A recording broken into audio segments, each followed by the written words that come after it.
So I am making a video today about my hometown of Ryde on the Isle of Wight.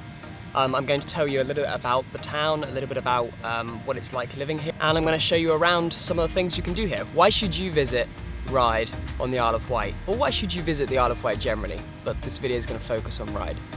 So generally, I've lived in Ryde for most of my life, for about nearly 20 years. I moved away briefly for about 4 years to another town on the island, but for the overwhelming majority of my life, for my teenage years and my young life, I've lived in Ryde. Ryde is a medium-sized town with between 24,000 and 32,000 people, depending how you measure the population. And generally it's regarded as the largest town on the Isle of Wight. So Ryde is a mono-economy, which basically means everything it does is based on one particular industry, and in this case it's tourism. Everything about this town is based on tourism, and what little money we make is almost entirely based on tourism. So it's a really nice town, it's a really historic town. There's lots of buildings that are hundreds of years old. There's dozens and dozens and dozens of restaurants all the way up the High Street and Union Street, which is just a gigantic road that goes through the town, and it's just full of restaurants and shops. There's all sorts of quirky stores, from arts and crafts stores, which have noticed massive increases in sales during the pandemic. So there's several arts and crafts stores with sewing and knitting and other things like that.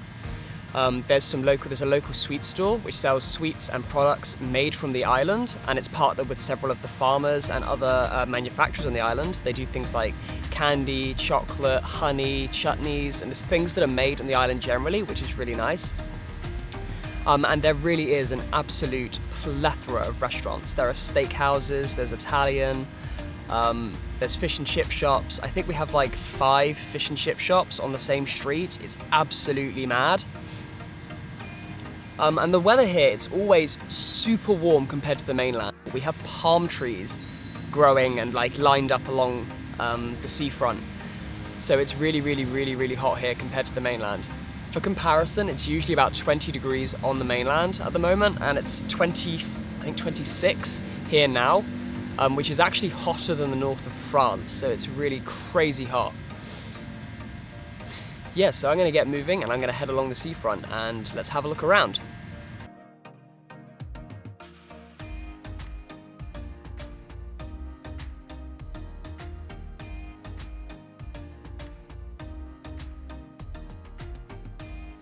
So one of the really cool things about the island being a tourist destination is because there's so many people coming to the island, they actively, in the local council, try to make sure that the island looks really nice. So dotted throughout the entire town, we have like palm trees along the roads, we have really nice flower beds and flower arrangements, the beaches are always really nice and clean, and things like this are really a nice aspect of the island, and it makes everything look nicer. When normal villages just on the mainland that are not really there for tourism don't always have the same level of maintenance that we have down here.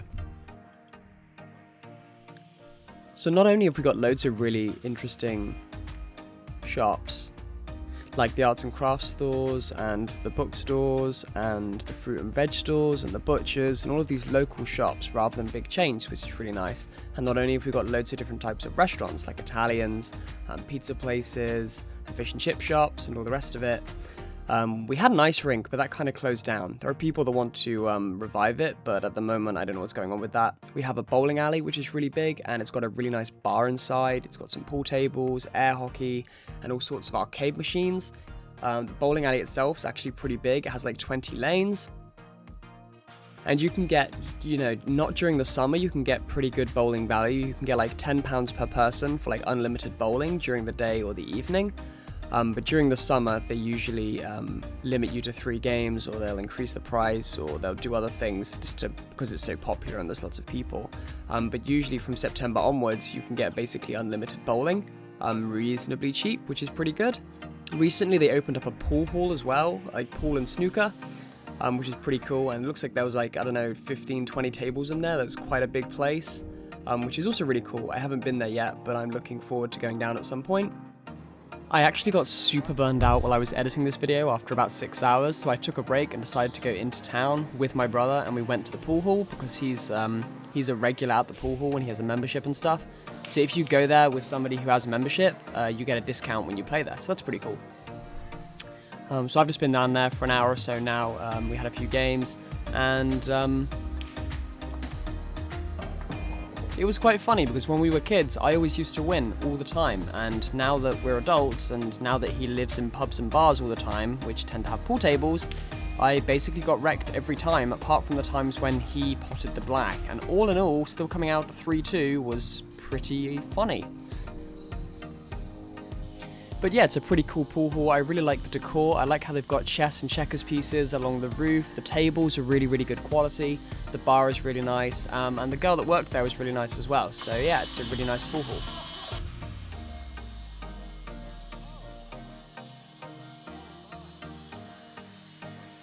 Well, kids, I think that looks like I win. Also, the beaches are absolutely beautiful. The Isle of Wight has probably the best beaches in the UK. We've got all sorts of beaches. We have lots of sandy beaches, and you can go crabbing, and you can do lots of things like that.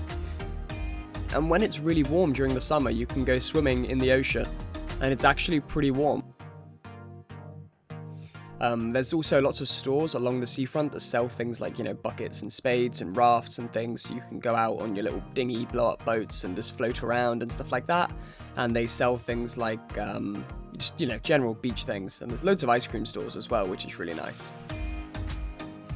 So not everything is about the shops and the restaurants and the beaches and the typical touristy things. There's also lots of walks and other places in nature you can go around Ryde.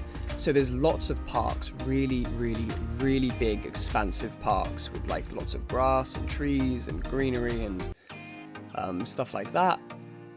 And lots of people like to go for picnics or barbecues on them. And on top of that, there's lots of walkways. So if you like walking or hiking and you like nature stuff, there's all sorts you can do with that as well. Just on the road where I live, I found 2 birds' nests the other day when I went out recording. We have a dove in our bush outside the kitchen window. And just down the road from where I live, there was a whole nest of baby birds. I think they were thrushes or something, little brown birds.